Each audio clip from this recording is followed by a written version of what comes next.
So Gary Thompson is going to find out. This section here is where we'll be, that we're working on right now, this 1815 section. Thompson works for the North Carolina Geodetic Survey, and along with his colleagues from South Carolina, he's hunting for the precise state line. They have a few advantages over the last crew that did this. Look at all that good food in there. One thing I always do before I leave the truck is I turn my little handheld GPS receiver on. If I get separated or I get lost, I can walk back to waypoint number 4 and it'll bring me right back to the truck. Yeah, we read row. This is quite a heroic job they did in the 1800s. And our job now is to take their original findings, retrace that, put our mind, so to speak, inside their mind, and figure out where they walked. Only this time we're leaving behind a more permanent evidence. Alex Rankin has left the rough draft of that evidence. He's the private sector surveyor that the state's hired to remap the ridge in Transylvania County, south of Asheville. Each state is now checking Rankin's work. Gary, why didn't, it looks like to me the ridge should go this way. We're going downhill over here. Remember what I said about ridges, some of them that dead end? That this is an example of one where this is not the main ridge line, this is kind of a dead end ridge line. And the ridge line is essential to this. Each state's law says their boundary is the ridge that separates the French Broad and the Saluda River basins.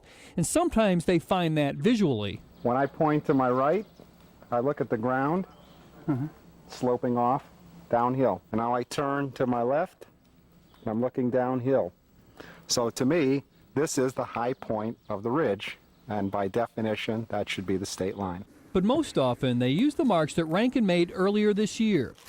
All right, Sid, this is point number 466. It's a cap on the rebar. Rankin's survey shows that they were pretty accurate in 1815. They were probably within 5 or 10 feet. But with today's technology that can get a cell signal in this wilderness, But I don't know where we're going to wind up at the end of today. the truth is they'll know exactly where they wind up.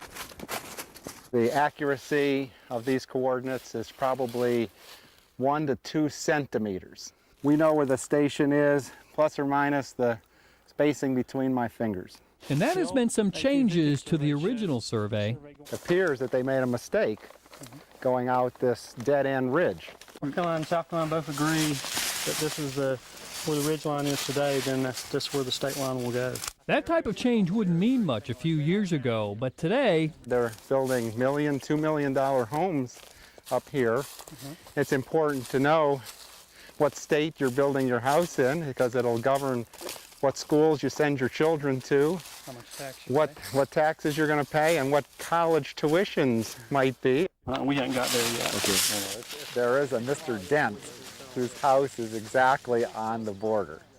And my understanding is that if a house is on the border, where the master bedroom is would determine which state you lived in. This line runs through his master bedroom. And I heard him quoted as saying that his wife sleeps in one state and he sleeps in another. that's easy to understand considering almost every marker the original surveyors left is now gone.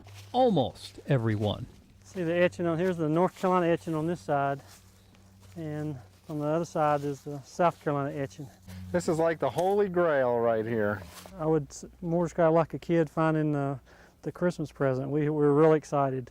It's one of 3 original stones left by the 1815 surveyors, with each state's letters carved on its side. And Thompson's modern technology helped him find the others. We used GPS to get us in the area and started looking around and found part of the lettering and then cleaned it off. It's like finding Blackbeard's treasure. In the end, the imaginary line was just where they imagined it to be. Looks like we've got it monumented well and have it preserved for the next couple hundred years or even longer. In the end, there was no border war. I think it's more, you know, what they say, strong fences make good neighbors.